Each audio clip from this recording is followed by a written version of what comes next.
തിമോത്തിയോസിന് രണ്ട് വ്യക്തികൾ തമ്മിൽ എഴുതിയാണ്. ആ വിഷയം നമുക്ക് എടുക്കാൻ പറ്റില്ലെന്ന് പറഞ്ഞല്ലേ? നിങ്ങൾ ചൂടാവാതെ, നിങ്ങൾ അതിനകത്ത് എസൻസ് മനസ്സിലാക്കി. ഞാൻ അതിനകത്ത് റഹബോത്ത് തന്നെ ഇവിടെ പറഞ്ഞാണ് തിമോത്തിയോസ് രണ്ട് വ്യക്തികൾ തമ്മിൽ എഴുതിയാണ്. ആ നിയമം നമുക്ക് കാലപ്രസക്തിയില്ലാത്ത നിയമമാണ്, നമുക്ക് എടുക്കാൻ പറ്റില്ല എന്ന് പറഞ്ഞല്ലേ? സ്ത്രീകൾക്ക് സഭയിൽ വരാമെന്നും നഗ്നരായി വരാമെന്നും റഹബോത്തോട് പറഞ്ഞല്ലേ? നമ്മൾ ആ ടോപ്പിക്ക് വിട്ടല്ലോ. അല്ല, അതിനകത്ത് ഒരു പ്രധാന കാര്യം എന്ന് വെച്ചാൽ ഭാവി കാലത്ത് തിമോത്തിയോസ് പറയാണ്, ഭാവി കാലത്ത് ഭൂതങ്ങളുടെയും അതുപോലെ തന്നെ വ്യാജ ആത്മാക്കളുടെയും ആശ്രയിച്ച് നുണ പറയുന്നവരുടെ ഒരു സമൂഹം ഉടലെടുക്കും. അവരും മനുഷ്യൻ സ്തോത്രത്തോടെ ഉപയോഗിക്കാൻ വെച്ചിരുന്ന ആഹാരങ്ങളൊക്കെ തിന്നരുതെന്ന് പറയും. അങ്ങനെ നിങ്ങൾ അതിനകത്ത് കുടുങ്ങിപ്പോകരുതെന്ന് പറയുന്ന ഒരു ഭാഗമുണ്ട്. ആയിക്കോട്ടെ, അത് രണ്ട് വ്യക്തികൾ തമ്മിൽ ചെയ്തതല്ലേ? എന്റെ അടുത്ത് ഞാൻ പറഞ്ഞപ്പോ റഹബോത്തിനോട് പറഞ്ഞെന്താ, ഇതിന്റെ റീപ്ലൈ ഉണ്ട്. റഹബോത്ത് പറഞ്ഞെന്താ, തിമോത്തിയോസിനെ പൗലോസ് ചെയ്തതാണ്, ഞാനും നബിലും ഒരു ഇതിലെ വ്യക്തികളല്ല, അവർ തമ്മിൽ എഴുതിയ വിഷയമാണ്, നമ്മളത് വെളിപാടല്ലെന്ന് റഹബോത്ത് പറഞ്ഞു കഴിഞ്ഞു. വെളിപാടല്ലാത്ത വിഷയം നമ്മൾ ചർച്ച ചെയ്യേണ്ട ആവശ്യമില്ല. വെളിപാടായിക്കൊണ്ട് യെശയ്യാവിന്റെ പുസ്തകത്തിൽ പറഞ്ഞതും റോമാ ലേഖനത്തിൽ പറഞ്ഞാണ് ഞാൻ വായിച്ചത്. ആ റഹബോത്ത് അംഗീകരിക്കുന്നതാണല്ലോ. പുറപ്പാട് പുസ്തകത്തിന് മോശയുടെ കാര്യത്തിൽ പറയുമ്പോ മോശ എന്താ പറയുന്നത്? മോശ ദൈവമായിട്ട് ഇത് പറയുന്നുണ്ട്, നീ ജനങ്ങൾ എന്ത് പറയും, അതുകൊണ്ട് ഇവരെ നശിപ്പിക്കരുതെന്ന് മോശ അപേക്ഷിക്കുകയും ദൈവം തന്നെ തീരുമാനം മാറ്റിയതായിട്ട് കാണുന്നുണ്ട്. അത് പല ചരിത്ര സംഭവങ്ങളുണ്ട്. അതുകൊണ്ടാണ് ഞാൻ അങ്ങനെ പറഞ്ഞത്. വസ്ത്രത്തെ കുറിച്ച് പറഞ്ഞ ഒരു സംഭവം അറിയാലോ, ഈ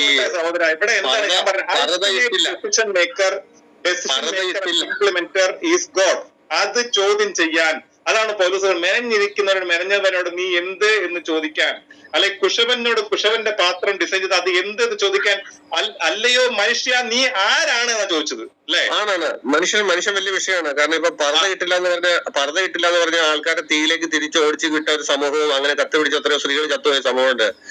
പർദ്ദ ഇട്ട തീ പിടിച്ച വീട്ടിൽ നിന്ന് ഇറങ്ങി ഓടിയപ്പോ പർദ്ദ ഇട്ടിട്ടില്ല എന്ന് പറഞ്ഞ് തിരിച്ച് തീയിലേക്ക് തിരിച്ച് എത്രയോ ആൾക്കാർ കത്തിച്ചു പോയി. അപ്പൊ പർദ്ദ എന്ന വിഷയം കൊണ്ട് എത്ര പേര് ജീവനെ കളഞ്ഞത് എനിക്കൊന്നും മനസ്സിലായില്ല. ഇവിടെ നമ്മൾ ദൈവിക കൽപ്പനകൾ ഒഴിവാക്കുക എന്നുള്ളത് പുരോഗമനമല്ല. ദൈവിക കൽപ്പനകൾ ഒഴിവാക്കുക എന്നുള്ളതാണ് പുരോഗമനം. പർദ്ദയില്ലെന്ന് പറഞ്ഞ് തിരിച്ച് കത്തുപിടിച്ച് ബിൽഡിങ്ങിലേക്ക് സ്ത്രീകളെ ഓടിച്ചു കയറ്റി കത്തുപിടിച്ച് എത്രയോ സ്ത്രീകൾ ചത്തുപോയ ചരിത്രമുണ്ട്. ഉപയോഗിക്കുമ്പോൾ മാന്യമായ വാക്കുകൾ ഉപയോഗിക്കുക. ചത്തുപോയി അല്ലെങ്കിൽ കത്തിപ്പോ അങ്ങനത്തെ മരണപ്പെട്ടു, അവർ മനുഷ്യരെല്ലാം ജീവനുള്ളതാണ്. അത് മനുഷ്യർ സ്ത്രീകളായിക്കോട്ടെ. നിങ്ങൾക്ക് സ്ത്രീകളെ കുറിച്ച് ബഹുമാനം ഇല്ലായിരിക്കാം. സ്ത്രീകൾ മുടി വടിച്ചു കളയണം, പാടില്ല, അങ്ങനത്തെ വാക്കുകൾ. ഞാൻ മാന്യമായ വാക്കുകൾ, ഞാൻ മോശമായ ഒരു വാക്ക് ഞാൻ എന്റെ സംസാരത്തിൽ വന്നിട്ട് അല്ല. ഓരോ സ്ഥലത്തെ ഓരോ രീതിയിലാണ് അയാൾ ചത്തു എന്ന് പറയുമ്പോൾ അതൊരു അത് ഒരു അപമാനപ്പെട്ട വാക്കാണ്. മൃഗങ്ങളെ കുറിച്ചാണെങ്കിൽ പോലും നമ്മൾ അങ്ങനത്തെ വാക്കുകൾ ഉപയോഗിക്കാൻ പാടില്ല. അത് വിട്. നമുക്ക് കൊല്ലപ്പെടുക ശരിയാണ്. ആയിക്കോട്ടെ. റഹബോത്ത് ഇവിടുത്തെ വിഷയം എന്താണെന്നറിയോ? ഇവിടുത്തെ വിഷയം നമ്മളിവിടെ തർക്കം എന്തായിരുന്നു? റഹബോത്ത് പറഞ്ഞ അറബ് നാടുകൾ ദൈവിക കൽപ്പനയിൽ നിന്ന് അകന്നു പോകുന്നു, അത് പുരോഗമനമാണെന്ന് റഹബോത്ത് പറഞ്ഞു. ഞാൻ പറഞ്ഞു ദൈവിക കൽപ്പനകളിൽ നിന്നും മാറിപ്പോകുന്നു പുരോഗമനമല്ല, അത് അധമനമാണ്, അത് തകർച്ചയിലേക്കാണ്. അത് എത്രത്തോളം തന്നെ ജീവിതത്തിൽ പാലിക്കപ്പെടുമോ അപ്പൊ അത് പറഞ്ഞ സമ്പൂർണ്ണ അടിമത്തമാണെന്ന് ഇവിടെ പറഞ്ഞു. അത് അടിമത്തമാണെന്ന് റഹബോത്ത് പറയണില്ല, അത് അടിമത്തം തന്നെയാണ്. കാരണം എന്താണ്? അതിന് ഉദാഹരണം ഞാൻ പറഞ്ഞു. ഭൂമിയിൽ നമ്മൾ ജീവിച്ചിരിക്കുമ്പോൾ നമ്മുടെ വീട്ടുമുറ്റത്തൊരു കാറ് കിടക്കുമ്പോൾ അത് പ്രശ്നമല്ല. പക്ഷെ നമ്മളെ വീട്ടുമുറ്റത്തുള്ള മെയിൻ റോഡിലോട്ട് ഇറക്കുകയാണെങ്കിൽ റോഡിന്റെ നിയമങ്ങൾ പാലിക്കണം, റോഡ് ടാക്സ് കൊടുക്കണം, റോഡിലെ മറ്റു പോകുന്ന യാത്രക്കാരെ പരിഗണിക്കണം, അവിടെ കുട്ടികൾ, മുതിർന്നവർ, സ്ത്രീകൾ, അവരെല്ലാം പരിഗണിക്കണം. വളരെ എല്ലാ നിയമങ്ങളും പാലിച്ചുകൊണ്ട് മാത്രമേ റോഡിൽ വാഹനം ഓടിക്കാൻ പറ്റുകയുള്ളൂ. ഇല്ല, ആ നിയമം ഒന്ന് ഞാൻ കാറ്റിൽ പറത്തി എനിക്ക് ഇഷ്ടം പോലെ ഓടിക്കുന്നു പറഞ്ഞെങ്കിൽ റോഡിൽ അപകടം ഉണ്ടാകും, ഫൈനുകൾ വീഴും, ചിലപ്പോ ലൈസൻസ് പോവും, ചിലപ്പോ കാലാകാലം ജയിലിൽ കിടക്കേണ്ടി വരും. അപ്പൊ നിയമം പാലിച്ച് അപ്പൊ റോഡിൽ വണ്ടി ഓടിക്കുന്ന അടിമത്താണെന്ന് ആരെങ്കിലും പറയോ? ഇല്ല. അവിടെ എന്തുകൊണ്ടാണ്? അവിടെ respectfully we are abiding by the law. അത് ആ ലോ ഫോളോ ചെയ്യില്ല എന്ന് പറയുന്നത് പുരോഗമനമല്ല, അത് അപകടത്തിലുള്ള വഴി തുറക്കലാണ്. അതേപോലെ ഭൂമിയിൽ ജീവിക്കാൻ നമ്മൾ കണക്ക് പോലും കൂട്ടാത്ത നമുക്ക് ഏറ്റവും താല്പര്യമുള്ള നമ്മുടെ മാതാപിതാക്കളെ മക്കളായി നമ്മളെ ജനിപ്പിച്ചത് ദൈവമാണ്. അവരെ പ്രായപൂർത്തിയാകുന്നവരെ വളർത്തിക്കൊണ്ടുവന്ന ഒരു ദൈവമാണ്. അവനെ ഭൂമിയിലേക്ക് സ്വതന്ത്ര സഞ്ചാരത്തിനുള്ള വഴി തുറന്നു കൊടുക്കുമ്പോൾ മകനെ അല്ലെങ്കിൽ മനുഷ്യ നീ ഈ നിയമങ്ങളൊക്കെ പാലിച്ചേ പറ്റൂ എന്ന് ദൈവിക കൽപ്പനകൾ പാലിച്ചു പോകുന്നതാണ് respectfully abiding by the law. അല്ല, ഞാൻ ഈ നിയമമൊന്നും പാലിക്കൂല, കാറ്റിൽ പറത്ത് ജീവിക്കുമെന്നാണെങ്കിൽ അത് അപകടത്തിലുള്ള വഴിയാണ്, അത് പുരോഗമനമല്ല, അത് അധമനമാണ്. ഇനി ബാക്കിയുള്ളവർ സംസാരിക്കും. ഓക്കെ, അപ്പൊ നല്ലൊരു കാര്യം, നിയമമാണ് പ്രധാനം. ഈ റോട്ടിലെ നിയമങ്ങൾ ഉണ്ടാക്കിയ ജനാധിപത്യ ഗവൺമെന്റിന്റെ നിയമങ്ങൾ അനുസരിക്കാൻ നമ്മൾ ബാധ്യസ്ഥരാണ്. മതമുണ്ടാക്കിയ വസ്ത്രം ധരിക്കണമെന്നും അങ്ങനെ ചെയ്യണം ഇങ്ങനെ ചെയ്യണമെന്നും നിയമത്തിന്റെ ഈ ഓരോ രാജ്യത്തെ പൗരന്മാരും ആ രാജ്യത്തിന്റെ സ്വത്താണ്. ഹ്യൂമൻ റിസോഴ്സ് ഡെവലപ്മെന്റ്, ആ രാജ്യത്തെ നിയമങ്ങൾ അനുസരിച്ച് ജീവിക്കാനും അവരുടെ പുരോഗതിയും അവരുടെ മാനസികവും സാമൂഹികവും സാമ്പത്തികവും സാംസ്കാരികവുമായ എല്ലാ പുരോഗതിക്കും ആ രാജ്യം അവിടുത്തെ ഓരോ പൗരനും തുല്യതാവകാശം കൊണ്ടുവച്ചിട്ടുണ്ട്. അപ്പൊ അതുകൊണ്ട് നിഷേധിക്കുന്ന ഒരു സംവിധാനത്തെയും ഈ ജനാധിപത്യ ഗവൺമെന്റുകൾ, സാംസ്കാരിക സമൂഹം തടുക്കാൻ അനുവദിക്കില്ല. അതിനെല്ലാ പ്രൊട്ടക്ഷനും ഈ ലോകത്തുള്ള ജനാധിപത്യ സംവിധാനങ്ങൾ കൊടുത്തിരിക്കും. ഏതെങ്കിലും ഒരു മതനിയമം ഏതെങ്കിലും ഒരു പുസ്തകം നോക്കി വായിച്ച് അതുപോലെ നടപ്പാക്കാൻ നമുക്ക് സാധ്യമല്ല. ബൈബിളിൽ പറഞ്ഞിരിക്കുകയാണ് സ്ത്രീകൾക്ക് വസ്ത്രം ധരിക്കാൻ, സുഗോത്ര വസ്ത്രം ധരിക്കണം എന്ന് പറഞ്ഞാൽ അത് ഇന്നും നടപ്പാകില്ല. കാരണം ലോകത്തെ നിയമങ്ങളുണ്ട്, ഓരോ പൗരന്റെയും വ്യക്തി സ്വാതന്ത്ര്യമാണ് ഏത് വസ്ത്രം ധരിക്കണം എന്നുള്ളത്. അപ്പൊ അത് നടപ്പാക്കാൻ നമുക്ക് സാധിക്കില്ല.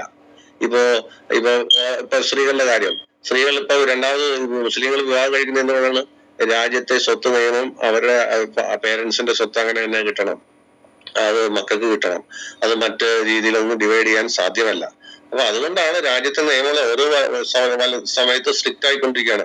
വിദ്യാഭ്യാസം നിഷേധിക്കാൻ പാടില്ല, എല്ലാവർക്കും വിദ്യാഭ്യാസം കൊടുത്തിരിക്കണം എന്നുള്ളത് ഈ രാജ്യത്തിന്റെ നിയമമാണ്. ഇവിടുത്തെ ഓരോ ഹ്യൂമൻ റിസോഴ്സിനെയും വിഭജിപ്പിക്കേണ്ടത് ഈ ജനാധിപത്യ ഗവൺമെന്റ് ഉത്തരവാദിത്തമാണ്. അത് നടപ്പാക്കിയിരിക്കും, നമുക്കൊന്നും എടുക്കാൻ പറ്റില്ല. എന്താ സംഭവിച്ച്?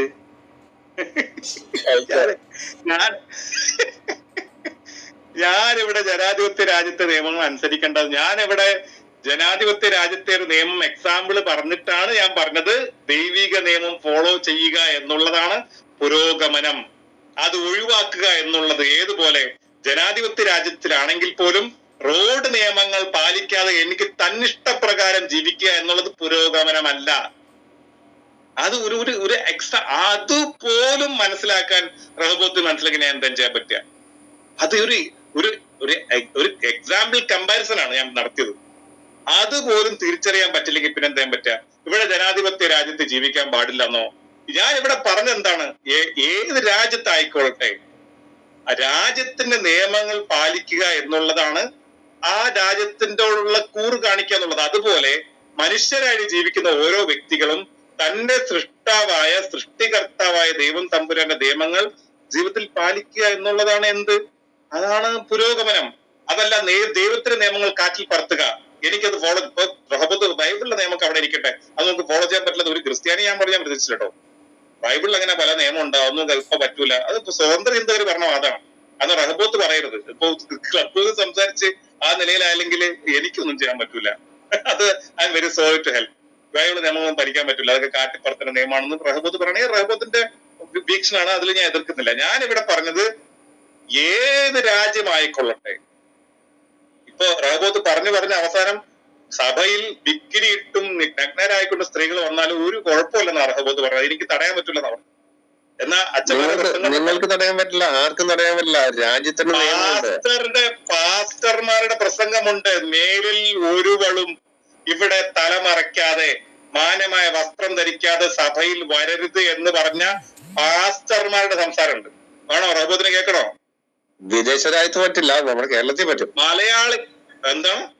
കേരളത്തിൽ പറ്റും, അല്ലെങ്കിൽ ഇന്ത്യയിൽ പറ്റും, അല്ലെങ്കിൽ ഇന്ത്യയിൽ അങ്ങനെ എതിർക്കാൻ പറ്റുമോ? ഇന്ത്യ ജനാധിപത്യ രാജ്യമല്ലേ? ഇന്ത്യയിൽ പറയാം, നമുക്ക് അതിന് പ്രത്യേകിച്ച് നമ്മുടെ സഭാഹോളിന് നമുക്ക് അധികാരം വെച്ച് നമുക്ക് പറയാൻ പറ്റും. പക്ഷെ വിദേശ രാജ്യത്ത് എന്നല്ല റഹബത്ത് പറഞ്ഞത്. അമേരിക്ക, ഇന്ത്യയെ പോലെ ജനാധിപത്യ രാജ്യം അമേരിക്ക അല്ലേ? അത് രണ്ടാണോ? നിയമം കൂടുതൽ അറിയാവുന്ന ആളുകളുടെ അടുത്ത് പറ്റില്ല. അവര് കോടതി ചോദ്യം ചെയ്യും, എന്നോട് ഇങ്ങനെ സ്ട്രിക്റ്റ് ആയിട്ട് പറഞ്ഞു എന്ന്. ഇവര് കോടതിയിൽ പോയാൽ അതിന് പാസ്റ്റർ സമാധാനം പറയേണ്ടി വരും. അപ്പൊ പാസ്റ്റർ പറഞ്ഞത് തെറ്റാണ്, ബൈബിൾ അനുസരിച്ച് പറഞ്ഞത് അല്ലേ? പാസ്റ്റർ അതിന് സമാധാനം, പാസ്റ്റർ ജയിലിൽ കിടക്കുന്നവര് സുവിശേഷം അറിയിക്കേണ്ടി വരും. ഇപ്പൊ ഫുൾ റെക്കോർഡാണ്, ഇപ്പൊ പറഞ്ഞില്ലാന്നും പറയാൻ പറ്റില്ല. ഇനി വസ്ത്രം ധരിക്കാതെ ആരും ഇവിടെ ഇന്ന രീതി വസ്ത്രം ധരിച്ചെന്ന് സ്ട്രിക്റ്റ് റൂള് പിടിച്ചാൽ പാസ്റ്റർ അതിന് ഔദ്യോഗികമായ ഉത്തരം പറയേണ്ടി വരും. അതപ്പോ പാസ്റ്റർ ഇപ്പൊ ബൈബിള് പറഞ്ഞത് തെറ്റാണ്, പാസ്റ്റർ പറഞ്ഞത് തെറ്റാണ് അല്ലേ? ബൈബിള് പറയുന്നൊന്നുമല്ല, പാസ്റ്റർക്ക് അങ്ങനെ ആരുടെയും പേഴ്സൺ ഇപ്പൊ സഭ എന്ന് പറഞ്ഞാൽ യോഗ്യമായ വസ്ത്രം ധരിച്ചു വരിക എന്നുള്ളത്. സഭ എന്ന് പറഞ്ഞാൽ അതൊരു ഒരു പ്രസ്ഥാനമാണ്, പൊതുസ്ഥലമാണ്. അതൊരു രാജ്യത്തിന് നിയമനിച്ച് നടക്കാണ്. അവിടെ ആരൊക്കെ കയറണം, അവിടെ വരരുന്ന, അവിടെ സ്ട്രിക്റ്റ് മെമ്പേഴ്സ് ആണെങ്കിൽ മെമ്പേഴ്സ് ഉള്ളി എന്ന് വെക്കാം, അത് സാധിക്കും. അങ്ങനെ ബൈബിൾ പറഞ്ഞിട്ടില്ലല്ലോ മെമ്പേഴ്സ് ഉള്ളി. അല്ല, അങ്ങനെ ഒന്നും ചെയ്യാൻ പറ്റില്ല. അപ്പൊ അവിടെ ഒരാള് ഞാൻ ഇങ്ങനെ വസ്ത്രം ധരിച്ചോ നമുക്ക് അവരോട് ഉപദേശിക്കാനല്ലാതെ സ്ട്രിക്റ്റ് പിടിക്കാനൊന്നും പറ്റില്ല. അവര് കോടതിയിൽ പോയാൽ ഉപദേശിക്കണം, അതും പറ്റൂലല്ലോ, നിയമമല്ലല്ലോ. പറ്റില്ല, അങ്ങനെ പറയാൻ പറ്റില്ല. അവിടെ ഇവരുടെ പേഴ്സണൽ കാര്യത്തിൽ ഉപദേശിക്കാം, പക്ഷെ സ്ട്രിക്റ്റ് പിടിക്കാം. സ്വന്തം സഭയിൽ ബിക്കിനി ഇട്ടോ നഗ്നരായിട്ട സ്ത്രീകൾ വന്നാലും ഒന്നും പറയില്ല. പക്ഷെ പാസ്റ്റർ പറഞ്ഞിട്ടുണ്ട്, പാസ്റ്റർമാരെ പറഞ്ഞിട്ടുണ്ട്. റഹബത്തിന്റെ അഭിപ്രായമല്ല പാസ്റ്റർമാർക്ക്. സ്ട്രിക്റ്റ് പിടിക്കാൻ പറ്റില്ല, സ്ട്രിക്റ്റ് പിടിക്കാൻ പറ്റില്ല. എന്നെ ആക്ഷേപിച്ചെന്ന് പറഞ്ഞാലോ അതിന് സമാനം പറയേണ്ടി വരും. ഇല്ല, ഇത് പറയാനേ പറ്റില്ലെന്നല്ല റഹബത്ത് പറഞ്ഞത്. ഉപദേശിക്കാൻ പറ്റുന്നില്ല. സ്ട്രിക്റ്റ് പിടിക്കാൻ പറ്റില്ല. സ്ട്രിക്റ്റ് പിടിക്കുന്ന എങ്ങനെയാ? സഭയിൽ നിങ്ങൾ ഇന്ന വസ്ത്രം ധരിക്കുന്ന അവരുടെ ഉപദേശിക്കാൻ പറ്റും. ഉപദേശിക്കാം. എന്തിനെ? നമുക്ക് ബൈബിളിലെ വാക്യം വായിച്ച് ഇങ്ങനെയാന്ന് പറയാം. വെളിപാടല്ലല്ലോ, രണ്ട് വ്യക്തികൾ നമ്മൾ എഴുതിയതല്ലേ, അത് വെളിപാടല്ലല്ലോ. അതിനെ അവിടെ വന്നിരിക്കുന്ന വിശ്വാസിയും അവിടെ വിശ്വാസിയായ പാസ്റ്റും അല്ലേ? മൂന്നാമത് നിങ്ങളെ പോലെ ഒരാൾ അവിടെ ഇല്ലല്ലോ. സഹോദര, വിശ്വാസികളായ സ്ത്രീകൾ ബിക്രി വരൂലേ? വരും. നമുക്ക് അവർക്ക് നഗ്നരായിട്ട് വരൂലേ? നഗ്നരായിട്ട് വന്നു കഴിഞ്ഞാൽ നഗ്നരായിട്ട് നടക്കാനുള്ള ഓപ്ഷൻ ഇല്ല, അതൊരു കുറ്റകരമാണ്. എന്താ ജനാധിപത്യ രാജ്യമല്ലേ? എന്ത് വസ്ത്രം ധരിക്കാതിരിക്കാനുള്ള അവകാശമില്ലേ? അല്പവസ്ത്രം ധരിക്കാം, പക്ഷെ നഗ്നമായിട്ട് വരാൻ പാടില്ല. അത് ജനാധിപത്യ രാജ്യത്തിൽ നഗ്നരായിട്ട് സദസ്സ് വരാൻ പാടില്ലെന്ന് പറഞ്ഞിട്ടുണ്ടോ? മറ്റുള്ളവർക്ക് അറപ്പും വെറുപ്പും ഉണ്ടാകുന്ന രീതിയിൽ വസ്ത്രം ധരിക്കാൻ പാടില്ല. അത്